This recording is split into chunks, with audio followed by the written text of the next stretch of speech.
Hi guys, we're live. We're just populating the streams and letting people know that we are here. Just getting ready to go live with the Xander Gibb Show. Oh yes, sir.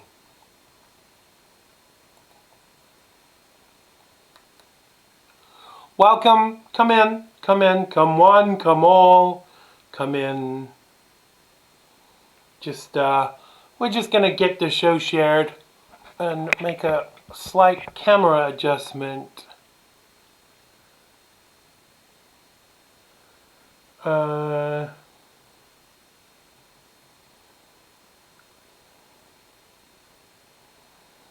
yes, sir. Hello. Welcome. I will say hi to everybody individually very soon. As soon as I have shared the show, but you can feel free to do that. Hi, chat. Welcome. Welcome back. Chet is just out of jail, and it is great to have him. Right, great. So, I'm just sharing, being careful not to share to the wrong group so that I don't get banned for 25 years or, thrown in the Tower of London, general crap like that. But you can feel free, wrong teeth in tonight. I'm breaking these in for a horse, by the way. You can feel free to press the share button too. Yo glow. We are getting there. We are just populating the feed, letting people know we are here. And I just shared in a group I shouldn't have shared in because I wasn't looking. Let's hope I don't get banned. But we will see what happens with that. Oh yes, siree. Yes, indeed. Britain needs Trump. So much to talk about tonight.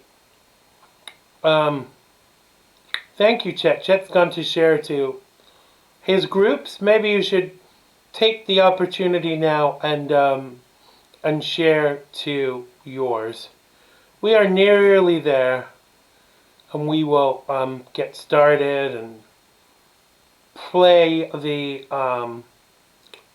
opening music, etc., etc. Hi, Dave. Oh yes, siree. I think we're there. That's as much as I can share to today. But you can feel free to share.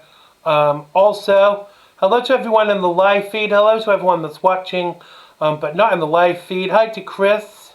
We will be taking some calls today, Chris, if you want to call in. Hi to Dave. Happy Friday to you too. Hello to everybody else that's watching. We are going to get started now. We are going to get underway. If you haven't worked it out, this is the Xander Gibb Show. And we are going to go live in 5, 4, 3, 2. Play opening credits. Nothing has been good to me this time around. Things were never bound to change when it was found. Sugar never tasted sweeter on my lips. My heart is now intact, and I can find no rest. This is love, yeah, love. Never known true love before. Seen so many counterfeits that left me on the floor. This is love, yeah, love. All will come to those who wait. Time it cannot know the bounds, and eras don't dictate.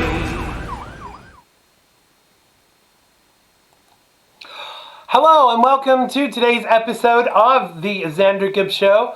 I am, of course, Xander Gibb. Welcome, welcome, welcome. I will come and say hellos in just 1 minute when we have got underway. As I said, this is the Xander Gibb Show, the talk show that really does get you talking on the Xandermonium Network, live from an undisclosed location. And no, it's not my mother's basement. Bringing you the best in Patriot broadcasting. I'm Xander Gibb, because who else would I be? And on today's show, I get on my soapbox and give you the opportunity to get on yours too. In our phone-in, author Richard Cromwell drops by to tell us about his new book, 2066, and you will get a chance to win a copy. Swoop joins us to break down this week's hottest topics, and Susan Miller, our roving reporter, joins us for the Miller Report. You can have your say below in the live feed, and as usual, I will be sharing your comments as we go. You can call in when we get to that segment, 845-363-4747 if you're in the United States, and via Facebook Messenger if you're in the UK. We are all celebrating tonight, but we'll tell you a little bit more about why very soon. I will, of course, be back with Joe Messina on the real side, 7 Pacific time. You can also follow me on social media everywhere but Twitter, because Jack is a dick, let's face it. Oh, yes, siree. We're going to just say a quick welcome to everybody in the live feed. Thank you, everybody that shared the show. Yes, indeed. Let's just go backwards. Hello to... hi to Sarah.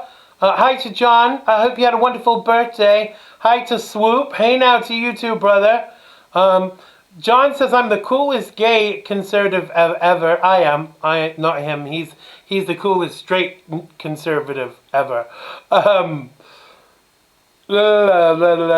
What else did I see? And that's about it. Welcome everybody to the show. And I'm going to get on my soapbox now and tell you a little bit about how I'm feeling. So as you know, the UK elections occurred yesterday, and the possible happened. The Conservatives won via landslide with a sweeping majority, translating as the UK saying hell to the power of no to Marxism and socialism in the form of Jeremy Corbyn. Now, I'm more than thankful that this did not happen, as I never wanted to live in Venezuela. It is a sad state of affairs when politicians ignore the will of the people, and that is exactly what happened with Jeremy Corbyn and the Labour Party in the UK. Now, for those of you living in the US, the Labour Party is the equivalent of the Democrats in the United States, but far more dangerous. Now, whilst American conservatism is worlds apart from British conservatism, it really is the closest thing to what I believe what they have here. Now, the ramifications of a Labour government in the UK were cataclysmic and would spell the end of the freedoms enjoyed by the British people. It's already been proven that the party was institutionally anti-Semitic, and even though they denied it vehemently, they also ignored it too. This and the unapologetic ignorance towards the will of the British people to leave Europe became their undoing. I am fundamentally convinced that liberals have the same handbook wherever they operate, whether it's in the US or the UK or in Europe. They're hell-bent on destruction and globalization. Now, the fact that so many students in the UK are proud to call themselves socialists is kind of terrifying to me. One this week asked me what was so bad about socialism. I don't have the time and the money to pay for the reversion therapy of any individual that chooses this path. Now, the liberals here put their loss down to Brexit and their leader's bad reputation in the media, and it's clear to me it was much more than that. It was a rejection of socialism, which the party had become. Now, at least those little socialist ratbags like Owen Jones will have something to bitch about for the next 5 years. And now we head back to the United States and the storm that is known as impeachment. Now, the more it continues, the sillier it becomes. And if it's not Nadler in his silly clown pants up to his nipples, interrupting and pontificating about ridiculous things, it's Adam Schiff with his eyes that follow you. I said Schiff, be careful. And his eyes that follow you wherever you are in the room. And his assertions of things he has not observed with those big bug eyes he has. Now, this has just become ridiculous now, and surely taxpayers have to get tired of their money being spent on attempts to out the best president that America has had in 50 plus years based on hearsay and conjecture. Now, what I think they really do not realize is the fact that what they're doing is signing Donald J. Trump to another term of office. What do we expect from liberals but futility and stupidity. No facts, no evidence, just another nothing burger designed to create doubt. Stay strong, Mr. President, because I know you watch the show. We have your back. That was my soapbox for this week. If you want to get on your soapbox, you can go to xandergibb.com/contact. That's xandergibb.com/contact. And we will get you on the show. Let's just go to the live feed, see what's going on in there. Where are we? Let's go backwards. Hi, Ray. Welcome to the show. Hello to everybody else who's just joined. Hi to everyone that's watching but not in the live feed. Come join us. Whether you agree with us or not, we won't bite you. Hello to everybody else. John says Boris Johnson is going to be under attack. There we go. I have to go back to that. Is going to be under attack by the globalists, just by like Benjamin Netanyahu and Donald Trump. Yeah, I kind of think that is happening already. There was already a demonstration in near Downing Street tonight with disgruntled socialists, which is I'm sure is a euphemism for assholes with no job. But you know, it's worrying to say the least. We got time for a couple of calls. Call us.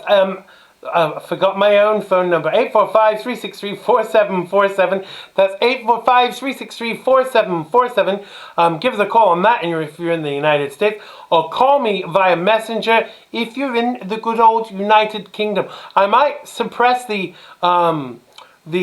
will to sing Rule Britannia tonight because I'm feeling very patriotic to my British roots, and for the fact that the UK managed to stop itself turning into a socialist hellhole. Dave says, what is the Liberty Dem Party? Is that socialist as well? They're called the Labour Party. They're liberals, basically. The Liberal Democratic Party, they're liberals too, but they're actually a separate party. I don't know what the hell they are. Their leader just didn't get elected. So she's not the leader anymore, and she's also lost her seat. So who's going to give us a call? 845-363-4747.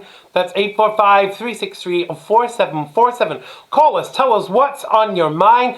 Tell us what you're thinking. Tell us if you disagree with what I've said, or you agree, or you want to add to it. Call us now, 845-363-4747. Call us now if you dare. Oh, yes, sirree. What else did I want to tell you? I actually thought it was great that the first thing Donald Trump did was, get onto Twitter and congratulate him. And in all of his interviews today, that Donald was sending his congratulations to our new Prime Minister, conservative Prime Minister. And some people think that I've rubbed it in a little bit about this, but you know what? I'm really proud, I'm really happy, and I'm really glad that we have a conservative running the House rather than a socialist. Don't forget that number, 845-363-4747. That's 845-363-4747. We got probably time for one or two calls. Hello to Sherry. Welcome. You are most welcome. Apparently, I just missed a call, and I don't know why, because the Skype is working. Let me check the settings. Maybe it's changed itself again and put itself onto this stupid thing where are we? Calling.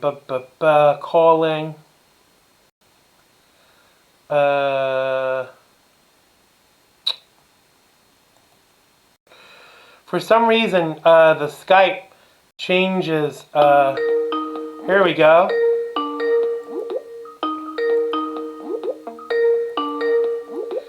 Not letting me pick up.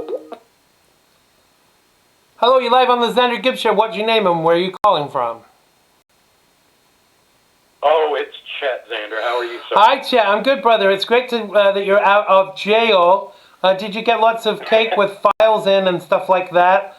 It must be great to have some freedom again. It is good to have some freedom again, and I'm happy to see what happened with Boris Johnson and see that there's really what I would call a globalist anti-movement that is turning towards nationalism in a big way. Right. And I think all these globalist socialists right now are shaking in their boots, Xander, because people are taking a stand.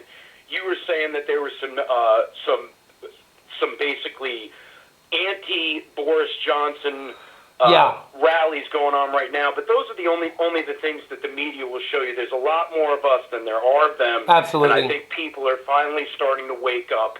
And I really do think this is also going to bode well for Donald Trump, because this movement is real. It's not only in America, it's worldwide, it's across the pond, it's everywhere, and people are starting to take their countries back and take their nationalist movement back, and I'm really happy about that. It's a great thing. Absolutely. And you mentioned the word nationalism there, and I'm kind of concerned that what has happened over the last 10 or 15 years is that terminology has been bastardized.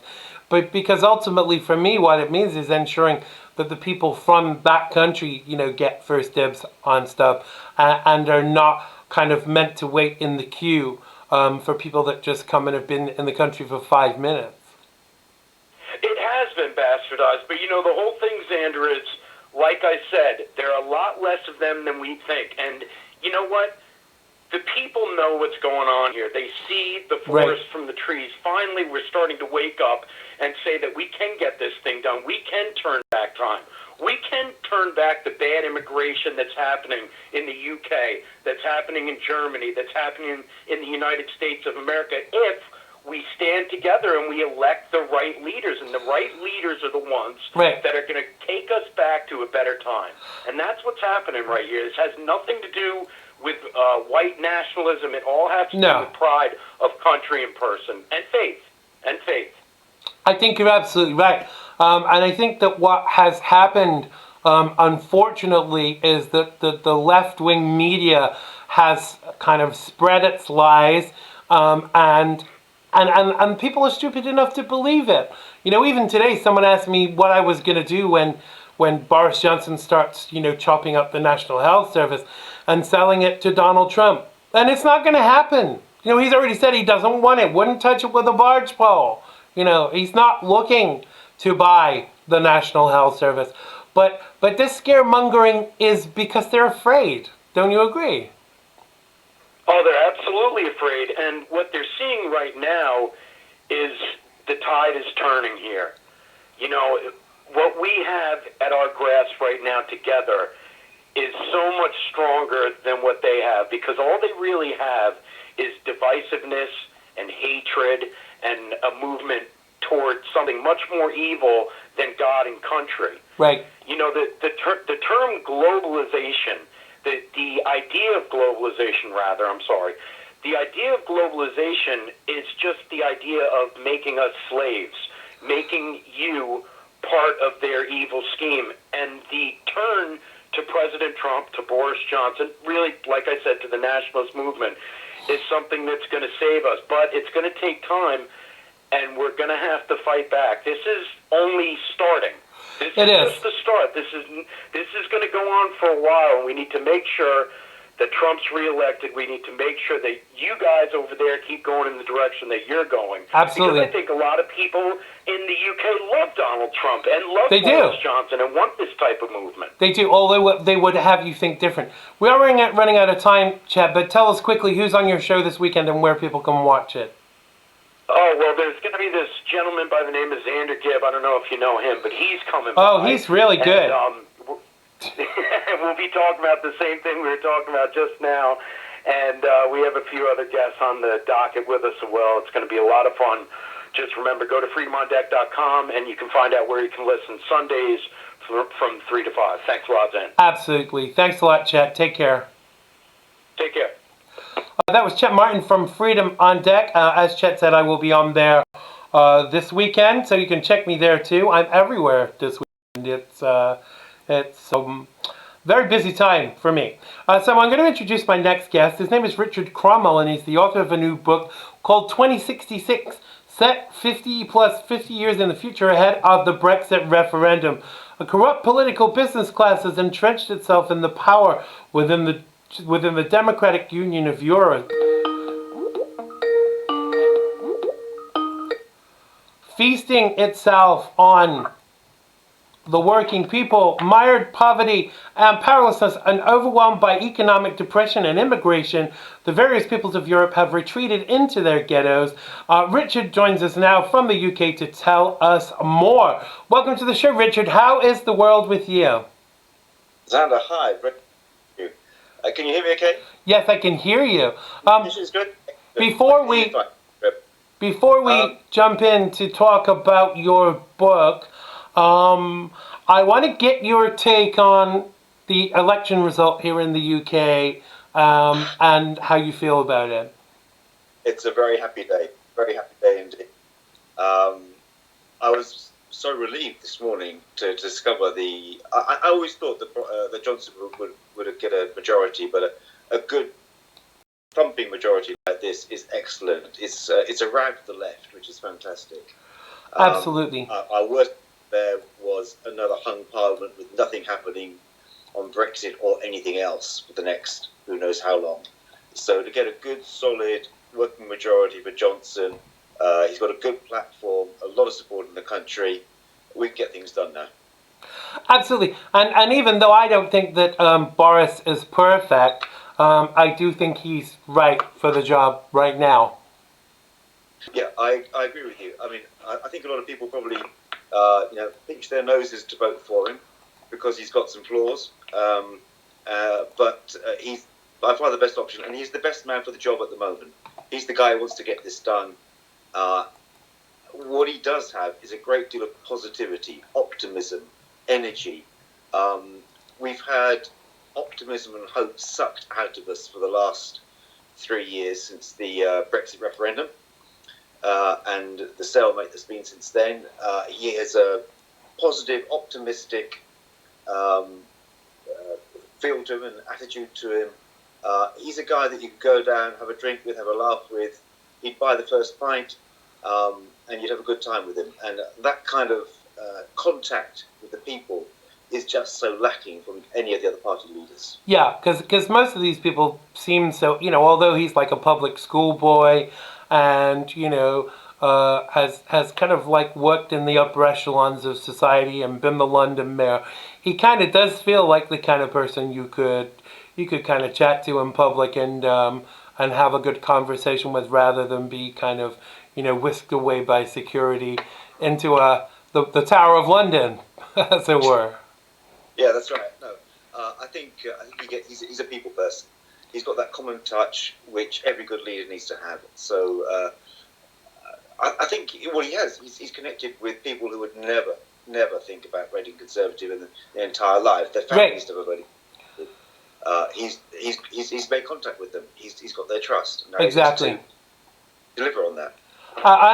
You're actually talking to someone who up until about 6 or 7 years ago was a lifelong Democrat. I would have never called myself a liberal, but when I lived in the UK the last time, I was a Labour supporter, but the Labour Party was a different being, 25 years ago. But we are, as a country and as a United Kingdom, kind of growing. And I think that Boris's Conservative Party is going to be far different to that of Theresa May's or any of the predecessors. Yeah, you're quite right. It's there was a clear out of the more centralist part of the Tory party, the pro-European wing, what Margaret Thatcher would have called the wets. They've been cleared out. Right. It's much more the right of the party has taken power. But that's a kind of it's right in terms of its economic policies and its emphasis on the nation state. It's still pretty liberal and leftish in terms of its social and cultural values. Right. So that's another. And another it's area where and it has it's to be addressed. and it's a world apart from American conservatism that I would consider true conservatism. It's Yeah, like it is. Yeah. conservatism light, really, isn't it? It is, definitely, absolutely. I mean, probably quite a lot of conservatives over here might well fit in with the Democrats over your side of the pond. Yes. But to us, they're the right wing. Yeah, exactly. Or filthy Tory scumbags, as the Labour Party is calling them Yeah, that's today. not a term for them. Which I'm sure Boris was, reeling with delight at being referred to as that. He might be a filthy Tory scumbag, but he's the Prime Minister for the next 5 years, God Yeah. willing. So that has to be good news. I want to move on and start talking a little bit about your book. Tell us a little. I read a little bit of the synopsis of the book. Tell us a little bit about what it's about from your perspective. Well, it's a book that's been a long time brewing from me. I don't know whether you've heard of a chap called Charles Moore. He's a political commentator over here. In fact, he's the person who wrote Margaret Thatcher's authorised biography. He wrote something in the Daily Telegraph magazine, one of the big newspapers over here, back in 2003. I cut it out at the time. I read it and cut it out and put it away in my wallet for years.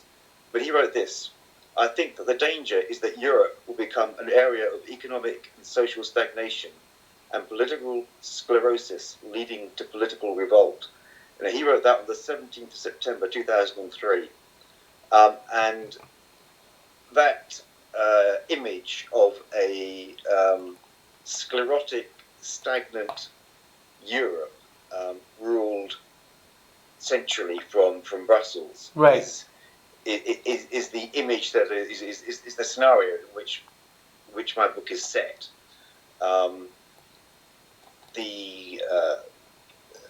What has happened to the UK within that is that it has never escaped. The Brexit referendum was ignored. All these things that are now are not going to happen, but in my book, it was the worst nightmare scenario. The Brexit referendum was ignored. A far left government came to power. A run on the pound, requiring the EU to step in and take greater control of our economy. Unchecked immigration causing great splits in our social fabric as poverty took hold. Right. Different social groups sort of like just turned inward, became ghettoized or balkanized, as I call it. So you've really kind of used a lot of what has been going on of late in the United Kingdom and America as a source for your writing. Yeah, it's there's a little what you call it commendation on the back from a chap called Alexander Boot, who was he's a Russian. He was chucked out of the Soviet Union in 1973. He was kind enough to read the book, and he called it an imaginative and alas, utterly believable dystopian fantasy. It was kind of, when I wrote it, which was over many years, but I finally finished it last year. Just the worst nightmare scenario that I could foresee. The complete stagnation of our society, the breaking up of it politically, leading to a violent revolution. Right, because it's kind of like, is it art imitating life or life imitating art? But I kind of feel that, had Jeremy Corbyn got in, we could have been on the road to what you were writing about a lot sooner. Well, indeed, that's right. I mean, if you look to see what happens in most countries run by a hard left socialist party, they become impoverished one-party totalitarian states. And that is essentially the situation in my book. Right, absolutely. So what prompted you to write a book? Because I'm actually on my second book now, and I tell myself I'm going to write for an hour every day, and the life and the world and my show and all of my other responsibilities get in the way. Where did you find the discipline to actually make yourself put pen to paper? I was very angry. Right. I do write. I have written, all my life to one degree or another, um, and this one just came burning out of me, really.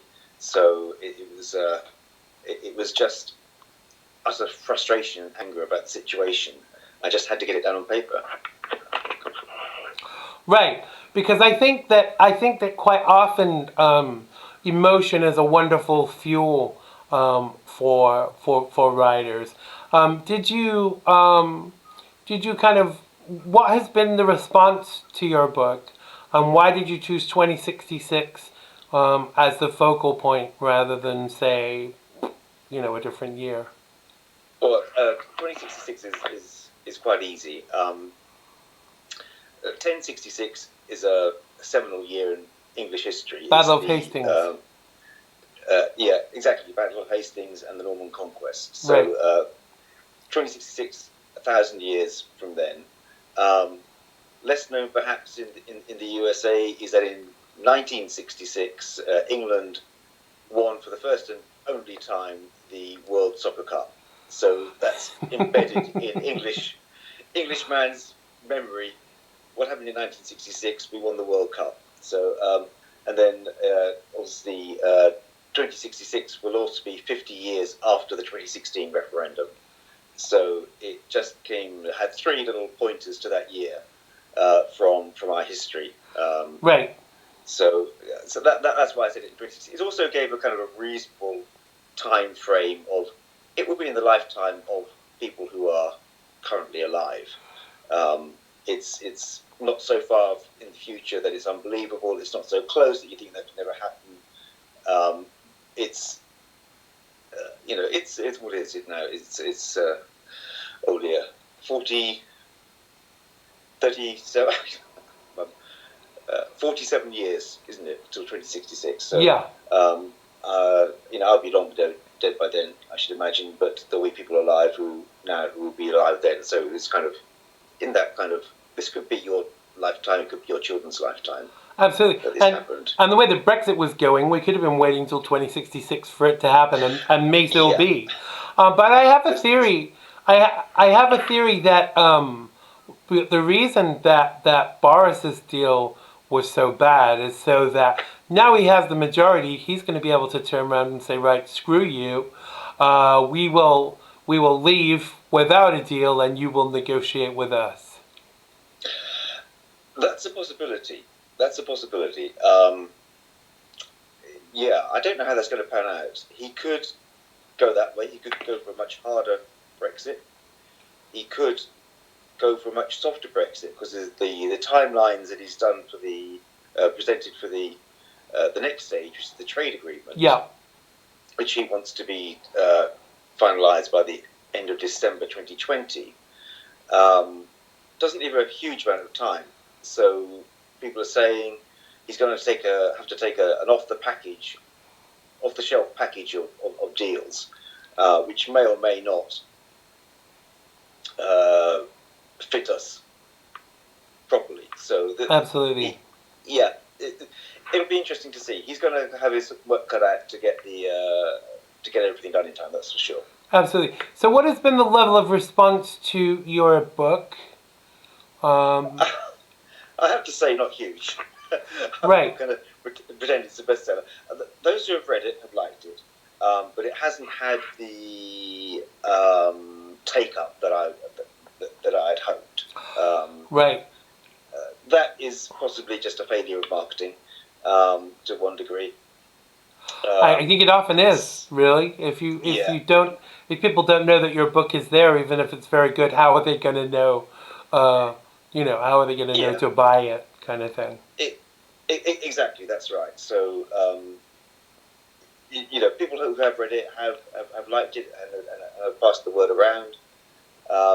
but it hasn't got the mainstream traction that I hoped it would get. Right. I mean, I was expecting the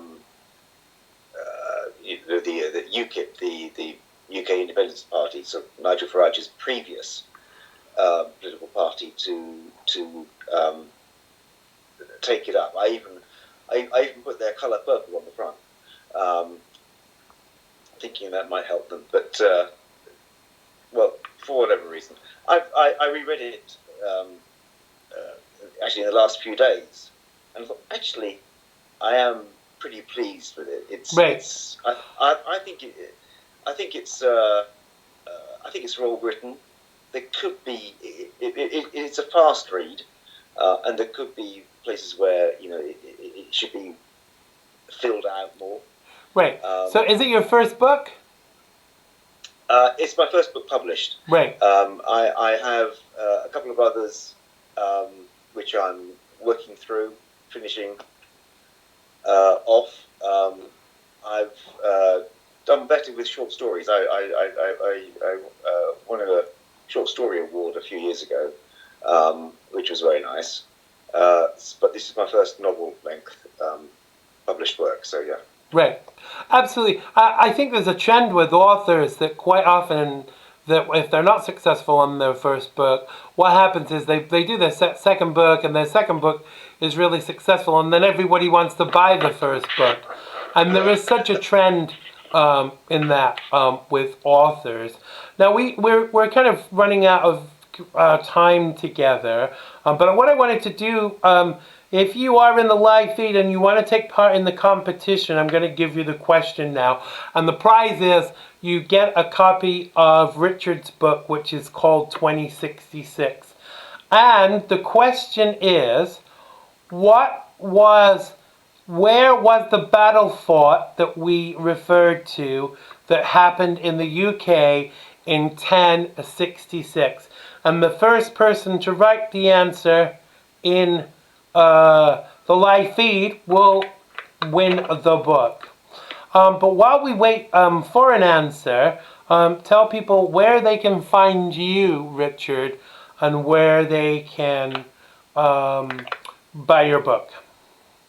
Okay, I'm available. I think probably the Facebook page for Richard Cromwell, and I have a group there called 2066.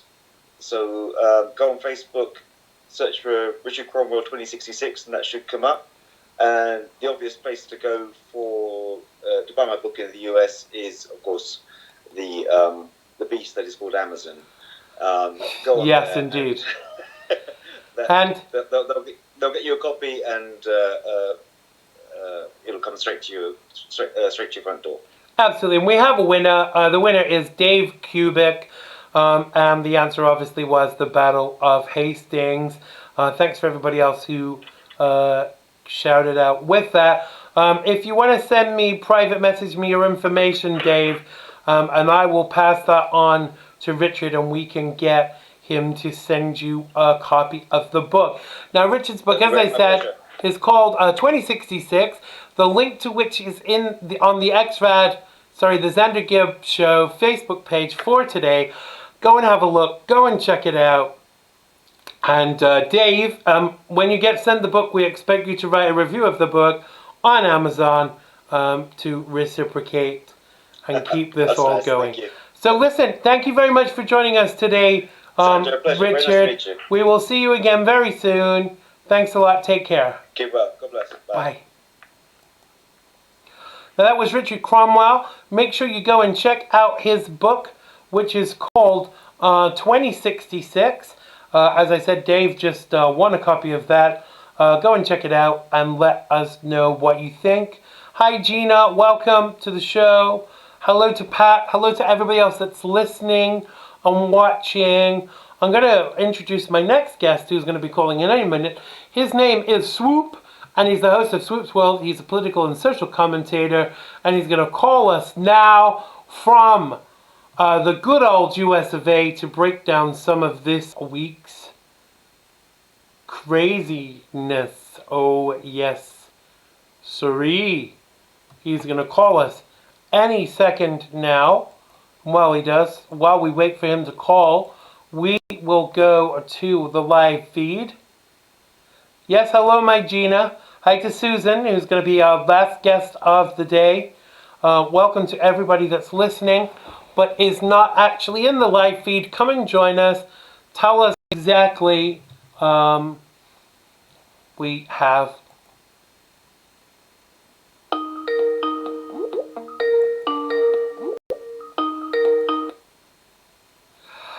Welcome back to the show, the one, the only, the fabulous Swoop. How is the world with you, sir? Doing great. How you doing, Xander? I am wonderful. It's freezing cold here. Please tell me it's cold where you are, too. No, it's not cold at all. It's not? Wow. It's like... No, it's in the mid-50s, but I'm used to it now. It's like 34 degrees here and in the shade, and you can't see me, but off camera I have like my feet in a hot water bottle blanket thingy, and no, I'm just joking. It's not that bad. We do have central heating here, so we are gonna jump right in with our first topic. This is heartbreaking. White supremacy kills. The Michigan Democrat Rashida Tlaib wrote in a since deleted tweet addressing the shooting recently. Tlaib deleted her tweet later on Thursday. A couple fired shots into a grocery store in New Jersey. I got the wrong teeth in tonight. Killing a police detective and 3 others. Investigators believe the couple were former members of the Black Hebrew Israelites. Chet can tell us all about them. A group known to have antipathy towards white and Jewish people. Now, the couple was shot and killed on the scene. The male shooter had previously posted anti-Semitic content online and had targeted a kosher grocery store. Law enforcement investigators Tuesday said the shooting. They also discovered a pipe bomb in the stolen vehicle that the couple were driving. Tlaib, one of the first 2 Muslim Congress women, has been vocal in calling out others she believes are engaging in racism, including President Trump, but not her own. She said, this president targeted people solely based on their ethnic background, their faith, disability, sexual orientation, and even source of income. The congresswoman charged on Tuesday. What is this woman smoking, Chet? Swoop. I'm sorry, Swoop. No problem. The thing is, some people, all their songs have the same lyrics. Every time anything happens, she says the same thing over and over and over. Right. When you see the boogeyman around every corner, and the boogeyman is a white man, anytime anything happens, you're going to blame it on white supremacists. And, yeah. She's proven her own racist attitude. And some of the things she says and she accuses people of, she's had no documentation or proof behind. And, and this is what she does every time. But what I don't get is how the Black Hebrews can be white supremacists. I can't work that out. Can you? No, and neither could she, because what she did is she saw something that happened and made an assumption, a racist assumption, right? If black people were getting shot at and killed, it had to be some white supremacists that were doing it, and she jumped on that. That's why she deleted the tweet. But she couldn't just delete the tweet and say, sorry, I effed up. She still has to come up and say, all these people are engaging in racism and stuff like that. She's engaging in racism on a daily basis. Absolutely, it's kind of interesting. She talks about like an anti-Israel, anti-Semitic statement. Didn't she have a picture of her in her office where the map behind her had Israel obliterated? That I don't know about, but I do know that she has made several anti-Semitic statements, and I believe she's wanted to. Isn't she the one who wanted to travel and?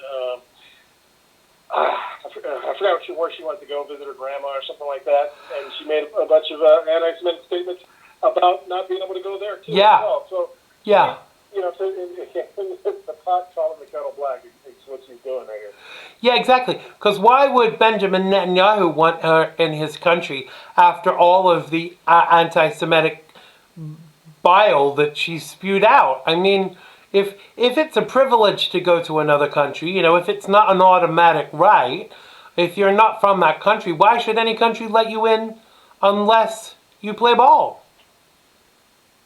Well, see, that's the difference. You said it's a privilege to be able to travel, and then some people don't realize what is a privilege, and they take the fact that they believe they are privileged. It's a privilege to serve, to serve the people of the U.S., but is she actually serving? No, she got elected. She's not serving the majority of the people, even in her own district. And she, makes these statements and makes these complaints and causes more problems, more divisiveness within the community than she does as far as the united community. Right. Yeah. Susan's actually suggesting in the live chat that she's doing it for money because she's a plant, and that wouldn't surprise me, because all of these that are in the squad, all of these Muslims and that are anti-American, it's quite concerning, because surely the first allegiance any politician in the United States should be able to do is swear an allegiance to the United States, that it's been elected to serve. Well, yeah, and so many of them have sworn allegiance to the dollar, the almighty dollar. They don't really want to serve the U.S. They don't really want to serve their constituents. What they want to do is get in there, make money, push through a bunch of socialist ideas. Where it's really anti what we're about, and has nothing to do with serving and doing the right thing for the people of the U.S. Right. But this is a typical thing on the left, because, Obama, when he was in power, was telling Israelis to stand down, in the face of being stabbed or shot or injured by a Palestinian. The left has so much to answer to with regards to anti-Semitism. Even here, the Labour Party is the left, the Liberals, who lost today. I'm sorry, I can't stop rubbing it in. You lost, Jeremy. They are institutionally anti-Semitic, and that kind of bothers me, because they demand this level of equality for their own, but then when it comes to Jewish people or black people, they don't have the same level of support. It's very interesting that so many people really want to crap on our longest lasting allies. Why do we want to harm our allies, the people who've stuck by us the longest and Exactly. been with us through thick and thin, and step up to the plate when we need them to step up to the plate? I don't get that. I don't understand it. And it's just this long history of anti-Israel, anti-Semitism that seems to keep winding its way through, and it seems to be very prevalent on the left, who is supposed to be this all-inclusive group of people. Yeah. They are all-inclusive, but when you're actually a liberal, they were very protective of me as a gay person until I defected to the Republicans, and then once I did, I was fair game. So either you're a protected class or you're not. It shouldn't matter how you vote, surely. No, you're only a protected class if you believe what I believe and Yes. do what I tell you to do. Exactly. Yeah, I think that's kind of concerning, because ultimately that for me highlights their hypocrisy. But it's actually not surprising, is it? Because the left is full of double standards, etc. Well, obviously, there's so many double standards, and you know what? It shows day to day. It shows. You and I have talked about this before. The easiest way to determine the double standard is when you're railing against something, switch parties, switch the sides. And if you weren't going to rail against it when it was your guy, then why are you railing against it now? Exactly. Because you have this double standard. It's only if it's somebody on your side of the aisle and they believe what you believe on a 100% basis. For sure. And that's why we're having the impeachment process now, rather than investigating Joe Biden, Nancy Pelosi, and Kerry, or whatever his name is, for getting their kids fake jobs on boards to make money and using their influence. Well, is anybody surprised? I mean, even Nancy No. Pelosi said yesterday, I think she said this has been an ongoing thing for 2.5 years. They've been planning on and attempting to and trying to find reasons to impeach the guy since before he was sworn in. So I don't think anyone's surprised. I think everybody sees it for what it is. It's strictly a partisan issue, and I don't know that they're helping their cause at all. I don't. And I said in my preamble, basically, I think what they're doing is, writing a blank check for Donald Trump to have another term of office, and that's good. That's good for us. But surely there comes a point when people are going to get sick of this.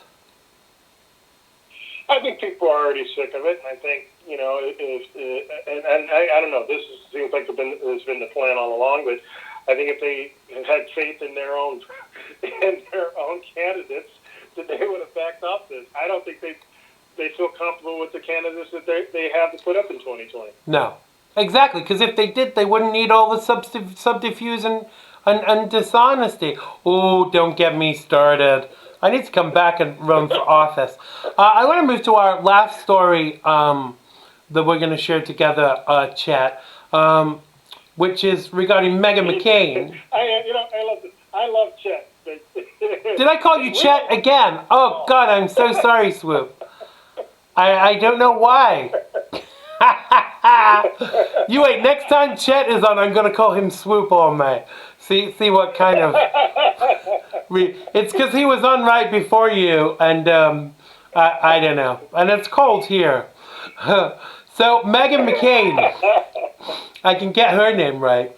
Meghan McCain says she's got mixed feelings about Time's choice for Person of the Year. 16-year-old climate change activist Greta Thunberg. But no, she will not attack a child, especially when she has previously said it's inappropriate to drag 13-year-old Barron Trump into the critiques of his father.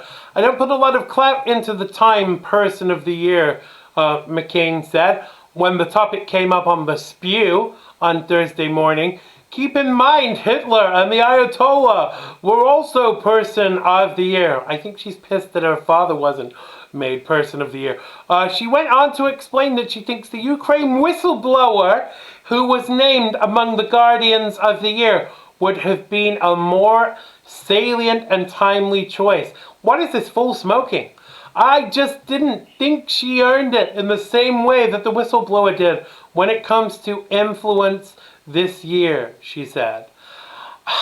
I just don't know what is going on with the left right now.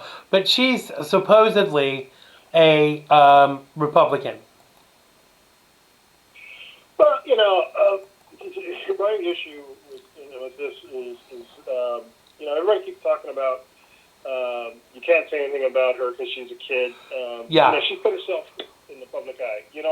Right, Barron Trump doesn't need it. Sasha Malia didn't need it. But, when you put yourself in the public eye and you're a kid, you get critiqued. I mean, Macaulay Culkin got critiqued as they're growing up. Donnie and Michael Jackson. When you put yourself out there and you're a kid, that's just part of the thing. You're a public figure. If your parents are out there and you're not, it's no reason for you to be. So this what's her name? Greta. She's been out there, and if people don't like the fact that she's been Person of the Year, it's no big deal to say so. And I don't know what Megan's. Obviously her choice would be the so-called whistleblower. But here's the thing: Time Person of the Year is not necessarily a reward. I mean, we could talk about. I mean, Osama bin Laden was Person of the Year. Khomeini and Stalin, Hitler, Khrushchev.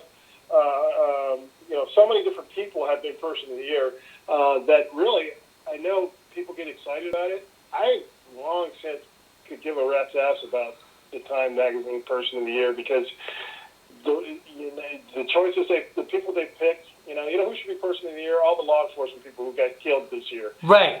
That's a great point. First responders. some kid who's screaming, the sky's falling every other day. Yeah. Who cares? Yeah, the sky is falling. We are going to burn to death. You know who she reminds me of? When she's up there and she's pulling that face, I thought she was going to go, "It's so quiet." I thought she was Björk. But, she's obviously trying to make a difference, but I think that she's been used as a pawn.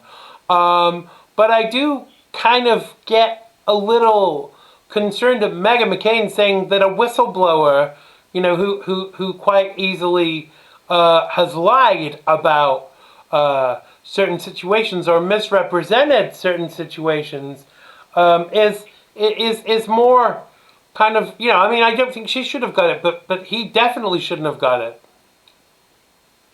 Like I said, Time Magazine can pick who they want. I don't know. I hear Meghan McCain, comments quite frequently. I don't know. I think she's got obviously she's got an issue because of the way she felt her dad was treated. So she's got to speak up that way. I don't know that she speaks for any conservative party or whatnot. She's there on The View. I think people who stay on The View any amount of time, they kind of bleed over to the same type of thought. Yeah. All into that table. Yeah. Well, let's face it, Meghan McCain is only a Republican because she was too cheap-ass to buy her father a birthday present. So she joined the Republican Party as a birthday gift to her father. So she's a rhino who joined the party, as some cheap-ass effort not to have to buy her father a gift.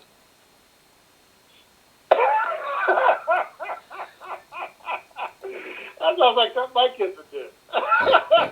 Hey, Dad, I'm not getting you a gift this year, but what I'm doing is I'm joining the Republican Party. Maybe I should do that for my mom and say, "Mom, I'm not getting you a gift for Christmas this year. I'm going to become a Jehovah's Witness."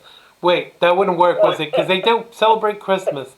But ultimately, I think there's so much craziness in the world right now. It's kind of hard to choose from. I think they should have made me Person of the Year. That would have been the best thing to do, because then that would have pissed everybody off. I think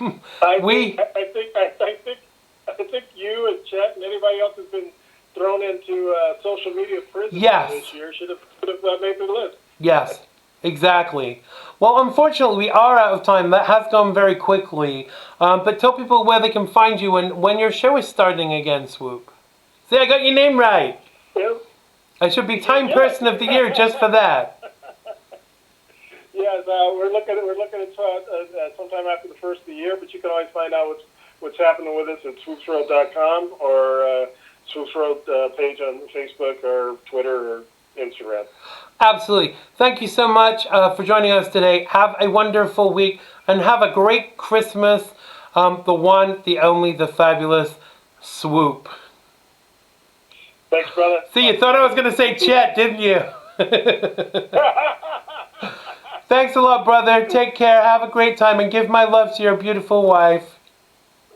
I will do. Thanks a lot, man. Thanks a lot. Cheers. Bye-bye. That was Swoop. Make sure you check him out at swoopsworld.com. Oh, yes, sirree. Apologies for keep calling him Chet. I think my brain, I'm reading a lot of the commentary and the live feed, and I just end up... the show's not finished yet. We have one more guest, guys, so don't go anywhere. I am just going to play the intro for my next guest. Don't go. Stay. We have another guest coming on. I don't know.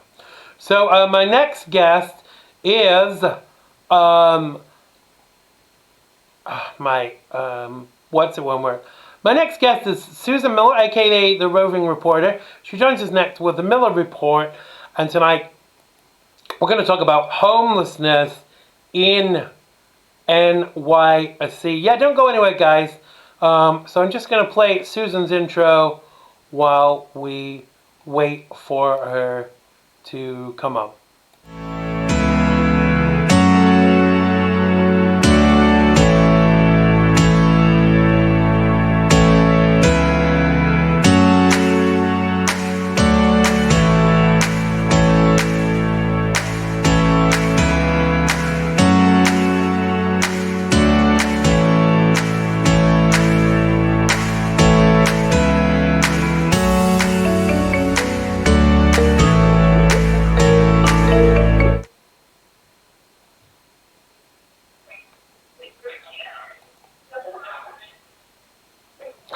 Oh, yes, sir. We are back, and we are joined by Susan Miller, a.k.a. the roving reporter with the Miller Report. Welcome back to the show. Susan, how is the world with you? I miss riding around with InfoWars. What's up? Yes, we saw you last night riding around with InfoWars and shouting out the window in New York City, Trump 2020. And worse. Yeah, and worse. But we won't talk about the worst things you said because we want to keep our listenership. Well, welcome back to the show. So in recent years, homelessness in New York City has reached its highest levels since the Great Depression of the 1930s. In September 2019, there were on average 62,391 homeless people, including 14,962 homeless families, with 22,083 homeless children sleeping each night in New York City municipal shelters. Now, families make up more than 2/3 of the homeless shelter program. As we know, de Blasio set up homeless suites when the Pope was in town and then promptly closed them down. Why do you think there is this increase, Susan? Well, there's a lot of reasons, and I mean, we all can read statistics printed, but seeing it for 23 years here, and the changes in New York City, and with businesses, it's all economics, it's all program, it's all liberals, it's all Democrat. This city has gone down since de Blasio has come in. We didn't have very many homeless here in New York City prior to him. In fact, very little. And when I quote statistics, I'm quoting the trend and the change that I see firsthand here. I laugh when de Blasio comes out with this and that. He's full of crap. We're getting a lot of people from all over the country. I told you that earlier today because we're a sanctioned city, and they're sending them to New York City. They're actually, as you know, they give them $100 to get rid of them. They pay their bus ticket. They tell them not to come back. And they, of course, advertise, go to New York City. Right. Now, Xander, we see, for example, we see downtown at least 24 new people on a 3-block radius. And I'm not kidding. We've had neighborhood watches. What can we do? It's just... Then, of course, as you know, the element of when the minimum wage went up to $15 an hour, which New York City should be the highest paid city for wages. The cost of living is crazy, but it's. So, like Trump said, when you raise it to $15 an hour, what's going to happen is they're going to cut back on the workers' hours. Right. They're going to cut back on their insurance, and by the taxes and everything is taken out, they're going home with little. And so, how do you pay your rent? If you got a husband or a boyfriend who's helping you, that offsets it. And then again, too, the rents, you have roommates you don't know. If your name is not on the lease and they run out on the lease, you can't find somebody decent to come in. You're on the street. Absolutely. Now, studies are showing that a large majority of the street homeless New Yorkers are people living with mental illness or other severe health problems. Now, a lot of people would say that in the United States, it's nobody's responsibility but the individuals. But surely we have a responsibility to people with mental health issues. Well, honey, I can't hear you very well. You faded out, but I did hear mental illness issues. So I'll improvise here. I couldn't hear you too well. A lot of them. Well, here's the breakdown that we've discovered here. Mind you, now I'll talk about Manhattan because the outer boroughs I've noticed. If you see one or two, like for example, Bay Ridge, and I've been all over Bay Ridge at various times. And I've always said, boy, I'd like to be here because I might see one or two, and they're like, yeah, we're lucky. We might have one or two stragglers. That they all hit Manhattan because it's a city that never sleeps. The rate of mental illness will break your heart. That's one of the leading. That's 90% of it. Right. And with that comes drug abuse. and alcoholic. They need help. They need to be in hospitals. Right. And then I say, well, we wouldn't, it's against the Constitution to mandate them. But Xander, the taxpayers are paying for them to be on the street, get their little pittance of a check, go spend it on drugs. And right. then they're out there robbing and stealing for the drug money. It's like a monkey chasing the tail. Right, and a lot of that is self-medication, isn't it? It's a lot of these people should be on medication, but they're self-medicating with alcohol. Now, what do you make of this? That all of those homeless suites were set up when the Pope came in to town, and then he closed them, very quickly after. Oh, I remember that very well. I mean, that, of course, was all for show, to make Billy Boy look, proper and righteous before the Pope. That was all an act, just like the Democrats are all acts, a double standard, anything to get what they want. Now, I don't know what the deal was between the connection between Bill and the Pope, but Bill's not religious at all. I think at one time he came out, and don't quote me on this because I had heard that maybe there was a possibility of atheists, but don't quote me on that because I'm not sure. I'd heard that, but all for show, Xander. That's what that was. It wasn't from that. Of course, you don't do that. Of course, or we wouldn't have closed it 2 days after. But tell me, whose responsibility do you think it is? Christmas is coming up. Whose responsibility is it to house the homeless? Well, Xander, here we go again, buddy. I pass them all the time. Sometimes it makes me cry because it could be me or you. It could. Here's the thing, Xander. And has been. People that grew up here, for example, they have family. They've got classmates they grew up with. If they lose their home, they're going to let them, have a home with them. Right. But with these people here, they come in from elsewhere. They may not have family alive back home. This or that, or maybe the family just didn't want anything to do with them. We don't know their story, but this is a hard one for me because people say, well, why should I do this for them? My hard-earned money. And I say, and I'm too much of a humanitarian. I say, well, I get that and I understand that, but given the situation, illness is an illness, whether it be mental illness or drug addiction or alcoholic or whatever. If everybody gave $1 out of their taxes in the United States to help the situation, I say that we, the people, have to find a way to help them. Who else is going to do it? God can't zoom down and save them. No. It's hard for me to answer that, Xander. I also hear a lot of people say, oh, I don't want to give cash directly to homeless people because, they might spend it on drugs. Well, there is an alternative, folks. Why not, when you go into the store, why not buy a sandwich and a hot drink and, I don't know, packet of potato chips, $2 or $3, and give it to them. Yeah, I've done that, and I've had people say, no, I don't want that, I want the money. Well, there are other ways, and there are homeless charities, but there's more that we can all do, especially at this time of the year. But it's been National Homeless Week this last week, and it shouldn't just be about, we shouldn't just be thinking about the homeless at Christmas, should we? We should be thinking about them as often as possible. I agree with you, Xander. I saw a woman last night on the street corner, and she was begging for money. And I said, Miss, do you mind if I film you? She goes, yeah, go ahead. I said, what's your story? Be honest with me.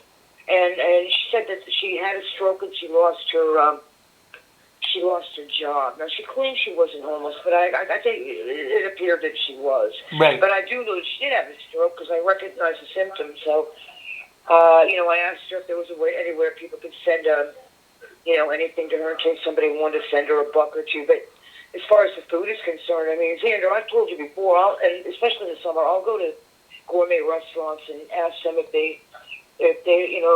I could take some of it and feed the homeless at the end of the night. And some of them are nice, and they package it up nice, all fresh. And I'll go 20 blocks, and you know what? I got to tell you, either I'm lucky, because not one of them would ask me for money. They'd be like, for me? And it would make me cry. I'm like, hey, why not for you? I'm no different than you are, aren't you? And exactly. It's right what you say.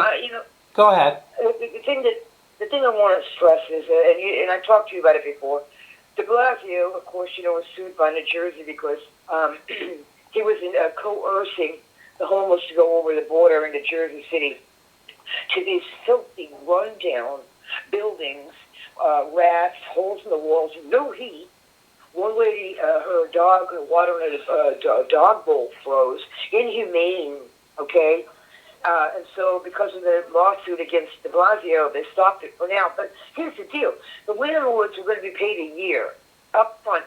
New York City taxpayers, okay, paying for the 1 year rent over there. The landlords are, making money over there. These people are being thrown in flop places. Right. I just don't.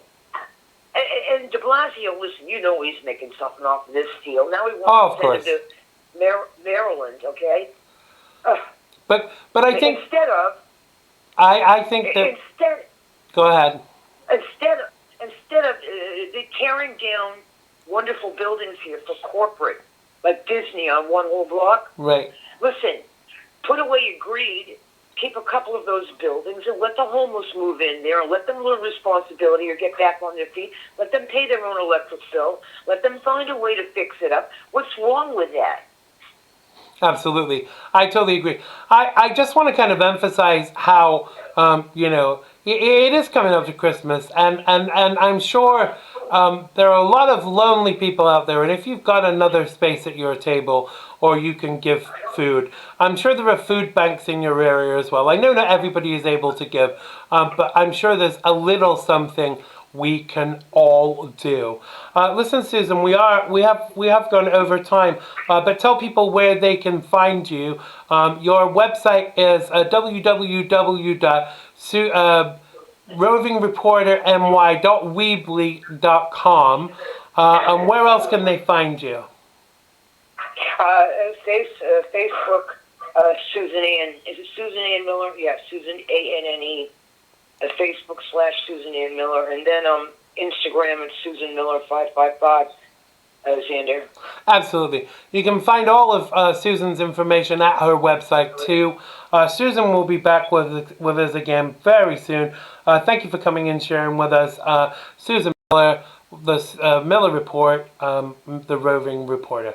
Thank you so much, Susan. Good Have a show. good weekend. Good show. Thank Xander. you. You Take too, care. now. Bye-bye. That was Susan Miller. Make sure you check her out. Thanks to everyone that's made today's show possible. Thanks to Richard Cromwell, author of 2066. Make sure you go check out his book. Thanks to Swoop from Swoop's World for joining us. Thanks to Chet for calling in.